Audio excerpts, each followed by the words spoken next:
ਕੇਂਦਰੀ ਸੂਚਨਾ ਤੇ ਪ੍ਰਸਾਰਣ ਅਤੇ ਯੁਵਾ ਮਾਮਲੇ ਤੇ ਖੇਡ ਮੰਤਰੀ ਅਨੁਰਾਗ ਸਿੰਘ ਠਾਕੁਰ ਨੇ ਮੰਗਲਵਾਰ ਨੂੰ ਆਪਣੀ ਇੱਕ ਦਿਨਾ ਪੰਜਾਬ ਫੇਰੀ ਦੌਰਾਨ ਅੰਮ੍ਰਿਤਸਰ ਅਤੇ ਜਲੰਧਰ ਵਿੱਚ ਵੱਖ-ਵੱਖ ਸਮਾਗਮਾਂ ਦੌਰਾਨ ਹਿੱਸਾ ਲਿਆ। ਇਸ ਦੌਰਾਨ ਉਹਨਾਂ ਦਾ ਗਰਮਜੋਸ਼ੀ ਨਾਲ ਸਵਾਗਤ ਕੀਤਾ ਗਿਆ। ਆਪਣੀ ਇਸ ਫੇਰੀ ਦੌਰਾਨ ਅਨੁਰਾਗ ਸਿੰਘ ਠਾਕੁਰ ਸਭ ਤੋਂ ਪਹਿਲਾਂ ਗੁਰੂ ਨਾਨਕ ਦੇਵ ਯੂਨੀਵਰਸਿਟੀ ਅੰਮ੍ਰਿਤਸਰ ਪੁੱਜੇ, ਜਿੱਥੇ ਉਹਨਾਂ ਯੂਨੀਵਰਸਿਟੀ ਦੇ 52ਵੇਂ ਸਾਲਾਨਾ ਖੇਡ ਇਨਾਮ ਵੰਡ ਸਮਾਗਮ ਵਿੱਚ ਬਤੌਰ ਮੁੱਖ ਮਹਿਮਾਨ ਸ਼ਿਰਕਤ ਕੀਤੀ। ਇਸ ਸਮਾਗਮ ਦੌਰਾਨ ਅੰਤਰਰਾਸ਼ਟਰੀ ਖੇਲੋ ਇੰਡੀਆ ਅਤੇ ਆਲ ਇੰਡੀਆ ਇੰਟਰ ਯੂਨੀਵਰਸਿਟੀ ਪੱਧਰ ਤੇ ਵੱਖ-ਵੱਖ ਖੇਡਾਂ ਵਿੱਚ ਯੂਨੀਵਰਸਿਟੀ ਦਾ ਨਾਂ ਰੌਸ਼ਨ ਕਰਨ ਵਾਲੇ ਖਿਡਾਰੀਆਂ ਨੂੰ ਨਕਦ ਇਨਾਮ ਦੇ ਕੇ ਸਨਮਾਨਿਤ ਕੀਤਾ ਗਿਆ। 25 ਕੌਮਾਂਤਰੀ ਖਿਡਾਰੀਆਂ ਸਮੇਤ ਨਾਮਣਾ ਖੱਟਣ ਵਾਲੇ ਕੁੱਲ 268 ਅਜਿਹੇ ਖਿਡਾਰੀਆਂ ਨੂੰ 2 ਕਰੋੜ ਰੁਪਏ ਤੋਂ ਵੱਧ ਦੇ ਨਗਦ ਪੁਰਸਕਾਰ ਦਿੱਤੇ ਗਏ।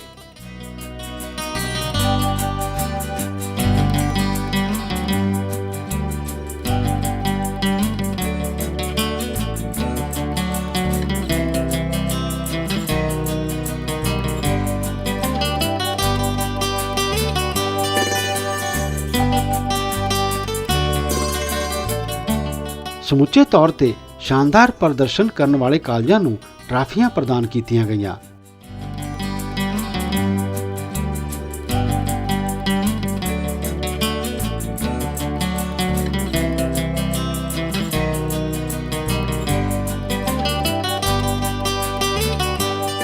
ਅਨੁਰਾਗ ਸਿੰਘ ਠਾਕੁਰ ਨੇ ਖੇਡਾਂ ਵਿੱਚ ਨਾਮਣਾ ਖੱਟਣ ਲਈ ਖਿਡਾਰੀਆਂ ਅਤੇ ਵੱਖ-ਵੱਖ ਖੇਡਾਂ ਨੂੰ ਪ੍ਰਫੁੱਲਤ ਕਰਨ ਲਈ ਗੁਰੂ ਨਾਨਕ ਦੇਵ ਯੂਨੀਵਰਸਿਟੀ ਦੀ ਸ਼ਲਾਘਾ ਕੀਤੀ। आज के इस कार्यक्रम में निमंत्रण देने पर आभार प्रकट करता हूं कि देश के उभरते हुए खिलाड़ियों को भी और ओलंपियन से भी आपने मिलने का अवसर दिया है और एक बार फिर मुझे वापस अपनी ही यूनिवर्सिटी गुरु नानक देव यूनिवर्सिटी, जहां पे मैं स्वयं द्वापा कॉलेज जलंधर में पढ़कर आगे बढ़ा, आपने वापस आने का अवसर दिया। गुरु नानक देव यूनिवर्सिटी का नाम शिक्षा के साथ साथ खेलों के क्षेत्र में भी बहुत ऊंचा है। दुनिया भर के देशों में अगर आप देखेंगे तो America, United states of America, उनके कुल पदक तालिका में जितने भी मेडल जीतते हैं, वहाँ की यूनिवर्सिटीज़ का बहुत बड़ा योगदान रहता है। उसकी तुलना में भारत में अगर देखें तो उस तरह की स्थिति नहीं है। लेकिन गुरु नानक देव यूनिवर्सिटी के बारे में इतना जरूर कहूँगा कि 23 बार मौलाना अब्दुल कलाम आज़ाद ट्रॉफी जीतने का गौरव भी किसी को प्राप्त है तो गुरु नानक देव यूनिवर्सिटी को ही। और यही नहीं, अगर किसी यूनिवर्सिटी में 34 अर्जुना अवार्डीज़ हों, 2 द्रोणाचार्य हों, पद्मश्री अवार्डी हों, वो गौरव भी गुरु नानक देव यूनिवर्सिटी को ही प्राप्त है।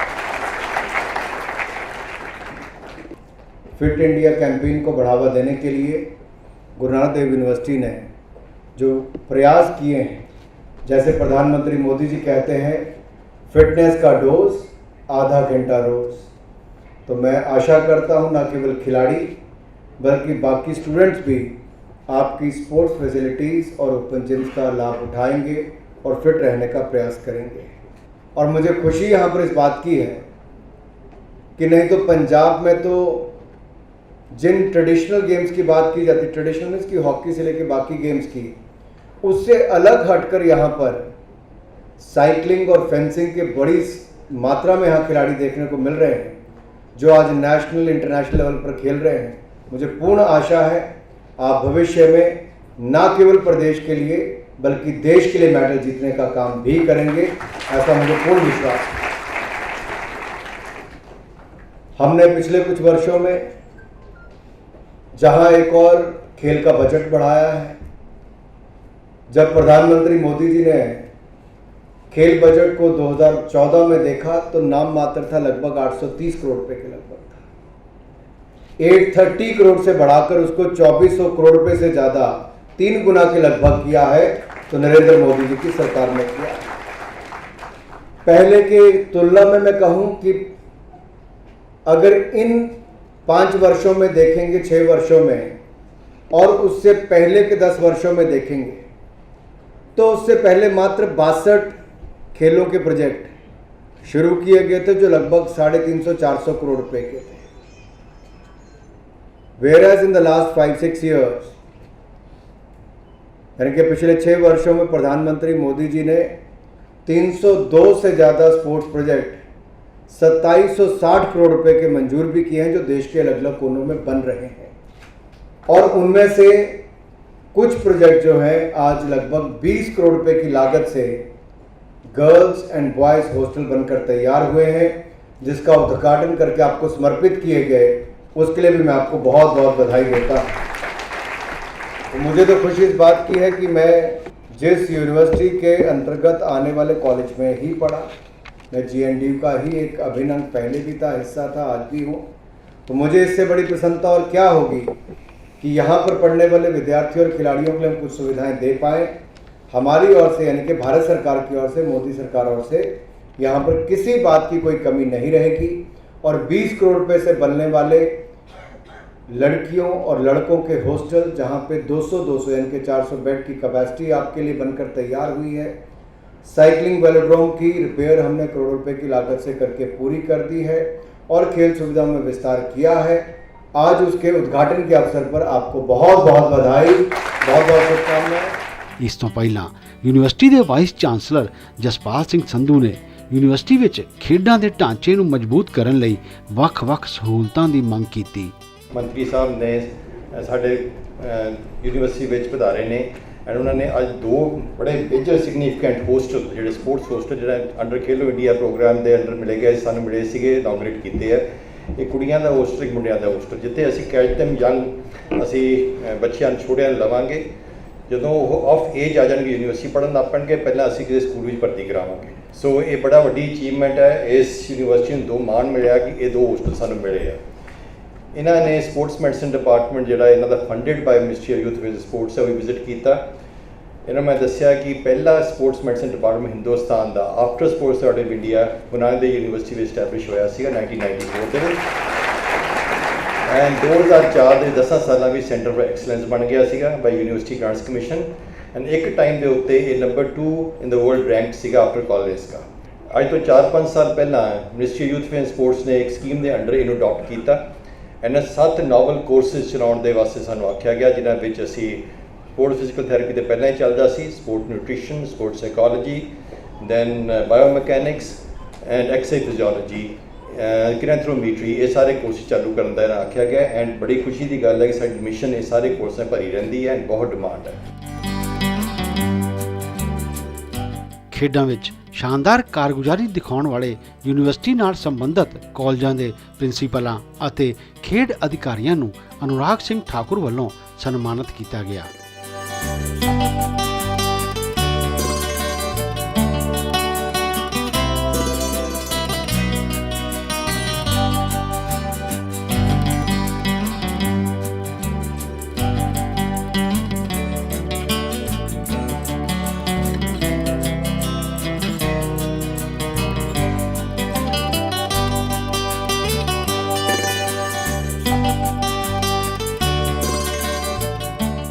केंद्रीय मंत्री अनुराग सिंह ठाकुर ने खेलो इंडिया स्कीम तहत तैयार 2 खेड होस्टलों का उद्घाटन किया ਅਤੇ यूनिवर्सिटी कैंपस ਵਿੱਚ खेड सहूलतों का जायजा लिया।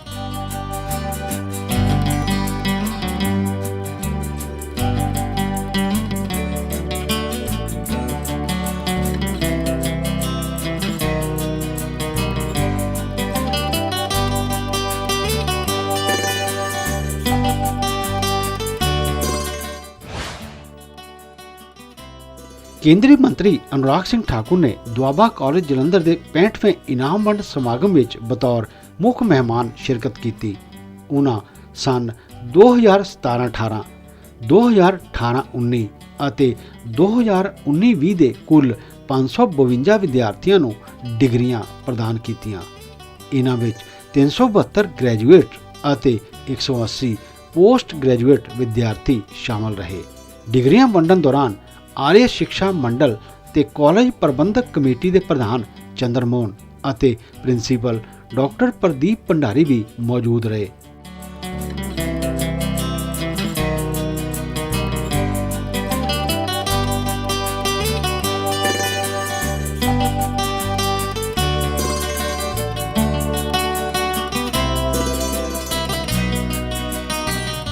ਕਾਲਜ ਦੇ ਪ੍ਰਿੰਸੀਪਲ ਡਾਕਟਰ ਪ੍ਰਦੀਪ ਭੰਡਾਰੀ ਨੇ ਕੇਂਦਰੀ ਮੰਤਰੀ ਅਨੁਰਾਗ ਸਿੰਘ ਠਾकुर ਦਾ ਸਵਾਗਤ ਕਰਦਿਆਂ ਕਿਹਾ, खुद ही माप लेते हैं बुलंदी आसमानों की, परिंदों को नहीं तालीम दी जाती उड़ानों की, महकना और महकाना तो काम है खुशबू का, खुशबू नहीं मोहताज होती कद्रदानों की।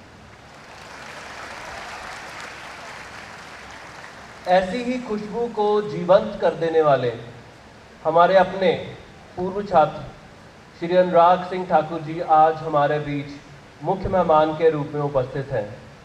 ऐसे विद्यार्थी जो कि दोआबा कॉलेज के गौरवमय अतीत की पहचान और उज्जवल भविष्य की उम्मीद है। मान्यवर, मुझे यकीन है कि आज भी कभी कभार जब आप आंख बंद करते होंगे तो दोआबा कॉलेज के किसी कोने में दोस्तों के साथ उन्हीं फुर्सत भरे पलों में अपने आप को पाते होंगे। आज भी अनुराग जी जब कॉलेज का गेट आपके लिए खुला होगा तो यहाँ तक आते आते पुराने पेड़ों इमारतों को पहचानने की आप कोशिश कर रहे होंगे।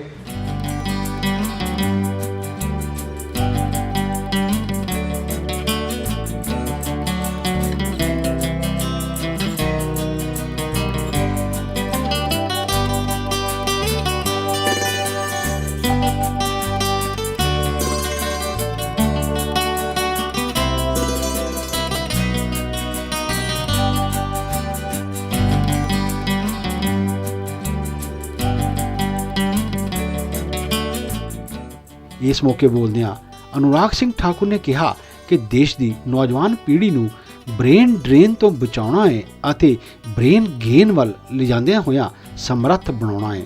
ਉਹਨਾਂ ਕਿਹਾ, ਭਾਰਤ ਸਰਕਾਰ ਨੇ ਸਮੁੱਚੀ ਦੁਨੀਆ ਨੂੰ ਡਿਜੀਟਲ ਇੰਡੀਆ ਪ੍ਰੋਗਰਾਮ ਪੂਰੀ ਤਰ੍ਹਾਂ ਸਫਲਤਾ ਨਾਲ ਲਾਗੂ ਕਰਕੇ ਦਿਖਾਇਆ ਹੈ। ਇਸ ਲਈ ਹੁਣ ਜ਼ਿਆਦਾਤਰ ਮਾਲੀ ਲੈਣ ਦੇਣ ਆਨਲਾਈਨ ਜਾਂ UPI ਰਾਹੀਂ ਹੋ ਰਿਹਾ ਹੈ। एक साथ 500 विद्यार्थियों को पोस्ट ग्रेजुएट ग्रेजुएट की डिग्रीज मिलना, और वो भी उस कॉलेज में जहां मैंने अपने कॉलेज के दिन 5 साल तक बिताए हों। शायद कुछ स्थान ऐसे होते हैं जब आप वहां पर वापस जाओ,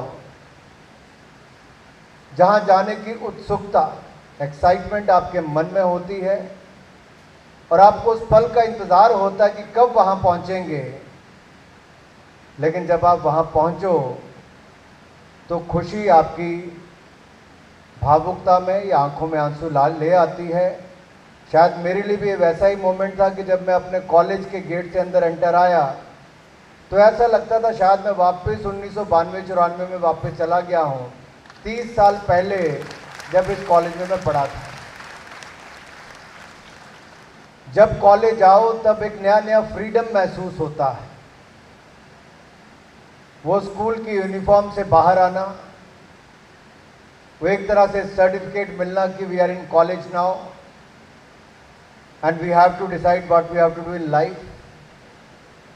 लगता है बस अब तो ये ज़िंदगी अपनी हम तय करेंगे करना क्या है। और सही मायने में यहाँ आकर आपको ही तय करना होता है कि किस रास्ते को आपने चुनना है। अच्छी संगत में जाएंगे तो ठीक दिशा में निकल जाएंगे। थोड़ी सी गलती हुई, खराब दिशा ले ली तो कई बार वापस लौटने का अवसर ही नहीं मिलता है। आज कोई अलग अलग स्थानों पर है, कोई बड़ी कंपनी के साथ काम कर रहा है तो कोई एंटरप्रेन्योर है, किसी ने अपना व्यापार आज शुरू किया है तो कल किसी का नाम बहुत सफल व्यापारियों के बीच में आएगा। We feel so safe and secure, we feel so comfortable, we feel so familiar and a part of a family when we are within the four walls of this compound. Because the professors, the teachers, the non-teaching staff, everyone is here to look after you, to guide you, to tell you what to do in life, to teach you, to make you secure good marks. When you achieve something, it is not only your achievement, it is the achievement of your family and of your larger family, which is the Doaba College Jalandhar, and I am sure all of them will be very proud sitting on the stage and in this auditorium what you have achieved so far and what you are going to achieve in the future, and I am very sure you are going to make your family proud and you are going to make your country proud. I am very sure about that. ਨਵੀਂ ਸਿੱਖਿਆ ਨੀਤੀ ਦੀ ਗੱਲ ਕਰਦਿਆਂ ਅਨੁਰਾਗ ਸਿੰਘ ਠਾਕੁਰ ਨੇ ਕਿਹਾ ਕਿ 34 ਸਾਲ ਮਗਰੋਂ ਸਰਕਾਰ ਨਵੀਂ ਸਿੱਖਿਆ ਨੀਤੀ ਲਿਆਈ ਏ ਜਿਸ ਵਿੱਚ ਖੇਡਾਂ, ਸਿੱਖਿਆ, ਹੁਨਰ ਵਿਕਾਸ ਅਤੇ ਖੇਤਰੀ ਭਾਸ਼ਾਵਾਂ ਨੂੰ ਅਹਿਮੀਅਤ ਦਿੰਦਿਆਂ ਇਨਕਲਾਬੀ कदम चुके गए ने। 34 साल पहले हमारी पिछली एजुकेशन पॉलिसी आई थी। 34 वर्षों में देश में बहुत कुछ बदल गया। 2 पीढ़ियां से ज़्यादा आ भी गई, लेकिन नई एजुकेशन पॉलिसी नहीं आई। मोदी जी के नेतृत्व में ना केवल नई एजुकेशन पॉलिसी आई है, बल्कि मातृभाषा को बल देने के लिए लोकल रीजनल लैंग्वेजेस को बल देकर इसको एक ऐसी पॉलिसी लेकर आए हैं जिसका शायद ही देश में किसी ने विरोध किया हो। हर तरफ से स्वागत स्वागत और स्वागत हुआ है, तो भारत की न्यू एजुकेशन पॉलिसी का हुआ है।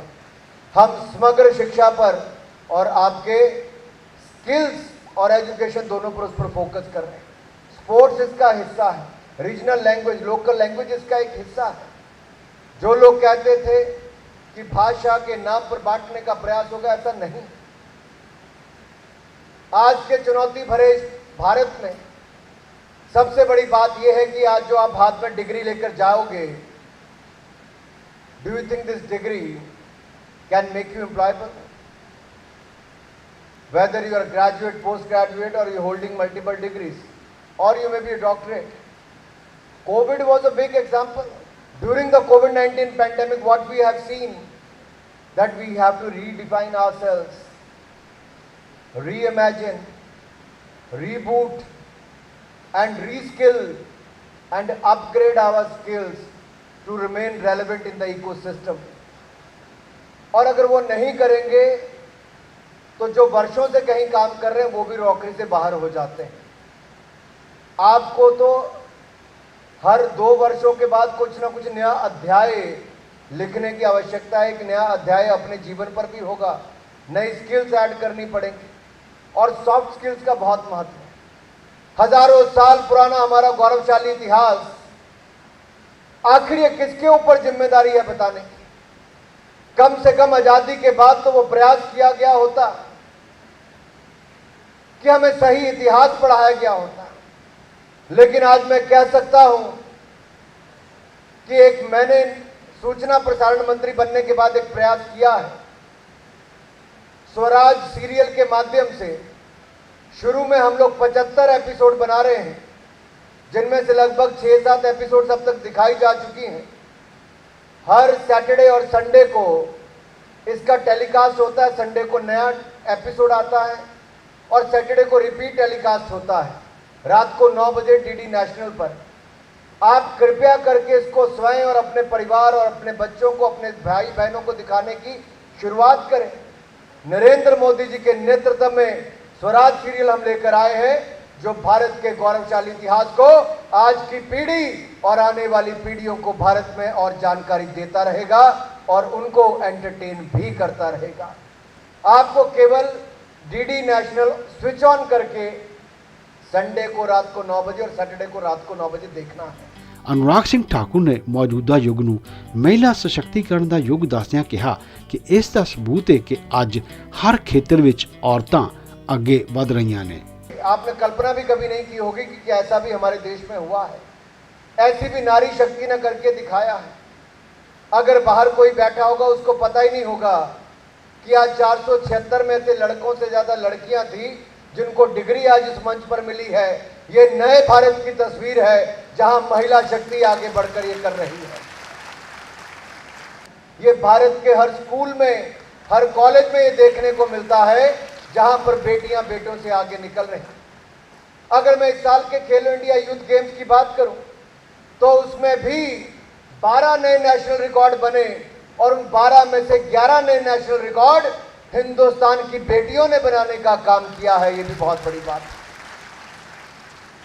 अगर किसी ने 2 Olympic medal back to back जीते तो किसने जीते? पीवी सिंधु ने जीता, रियो ओलंपिक्स में भी और टोक्यो ओलंपिक्स में भी जीता है। अगर हमें टोक्यो में पहला मेडल किसने जिताया तो मीराबाई चानू ने जिताया, और कॉमनवेल्थ गेम में भी पहला गोल्ड मेडल मीराबाई चानू ने जिताने का काम किया, जो मणिपुर से भारत की एक बेटी है। आर्य शिक्षा मंडल के प्रधान ਚੰਦਰਮੋਹਨ ਅਤੇ ਹੋਰਨਾਂ ਮੋਹਤਬਰਾਂ ਨੇ ਸ਼੍ਰੀ ਅਨੁਰਾਗ ਸਿੰਘ ਠਾਕੁਰ ਨੂੰ ਸਨਮਾਨ ਚਿੰਨ੍ਹ ਦੇ ਕੇ ਸਨਮਾਨਿਤ ਕੀਤਾ।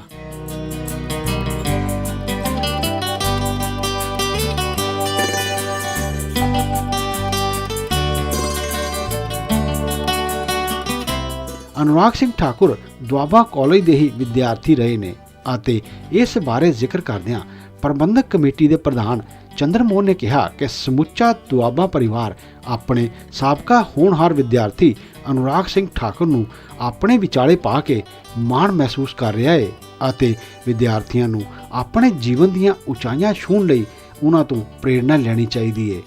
अनुराग ठाकुर जी और उनके परिवार का इस कॉलेज के साथ बहुत पुराना संबंध है, बहुत से पुराना लगाव है। इनके पिता श्री प्रोफेसर प्रेम कुमार धूमल यहाँ से ही पढ़े थे और यहाँ ही उन्होंने पढ़ाया भी और बाद में वो हिमाचल के मुख्यमंत्री बने। अनुराग जी ने भी यहाँ बीए किया और यहीं से पॉलिटिकल साइंस की एमए की और आज वो केंद्रीय मंत्रिमंडल में एक वरिष्ठ मंत्री हैं। अनुराग ठाकुर जी के को हमने क्यों निमंत्रण दिया? सिर्फ इसलिए नहीं दिया कि वे केंद्रीय मंत्री हैं, हमने इसलिए भी निमंत्रण दिया कि हम आप सबके सामने हम एक मिसाल कायम करना चाहते थे, मिसाल रखना चाहते थे कि अगर इंसान में प्रतिभा है, इंसान में लगन है, मेहनत करने की क्षमता है, ईमानदारी है, सिंसेरिटी है, सोच है, विजन है, तो आप कहीं भी पहुंच सकते हो। आप सबकी तरह ये भी इसी कॉलेज के डेस्क पे भी काम कर बैठते थे, आप सबकी तरह ये भी इसी कॉलेज की कैंटीन में जाते थे। द्वाबा कॉलेज से ऊपर उठकर अपनी मेहनत से ये 3 बार सांसद बने और आज एक बड़े वरिष्ठ मंत्री बने हैं, तो ये आप सबके सामने एक उदाहरण है, एक मिसाल है। ਕਾਲਜ ਦੇ ਵਿਦਿਆਰਥੀਆਂ ਵੱਲੋਂ ਸ਼ਾਨਦਾਰ ਸੱਭਿਆਚਾਰਕ ਪ੍ਰੋਗਰਾਮ ਪੇਸ਼ ਕੀਤਾ ਗਿਆ।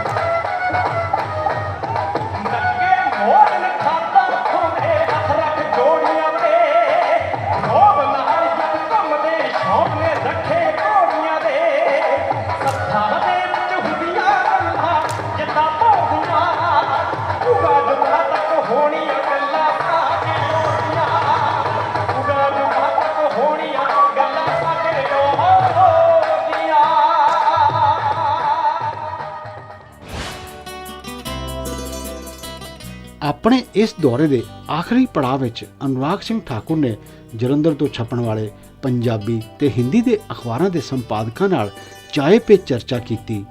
ਇਸ ਦੌਰਾਨ ਉਹਨਾਂ ਸੋਸ਼ਲ ਮੀਡੀਆ ਤੋਂ ਪੈਦਾ ਹੋਣ ਵਾਲੀਆਂ ਚੁਣੌਤੀਆਂ ਅਤੇ ਅਖਬਾਰਾਂ ਨੂੰ ਦਰਪੇਸ਼ ਸਮੱਸਿਆਵਾਂ ਬਾਰੇ ਸੰਪਾਦਕਾਂ ਨਾਲ ਵਿਚਾਰ ਵਟਾਂਦਰਾ ਕੀਤਾ।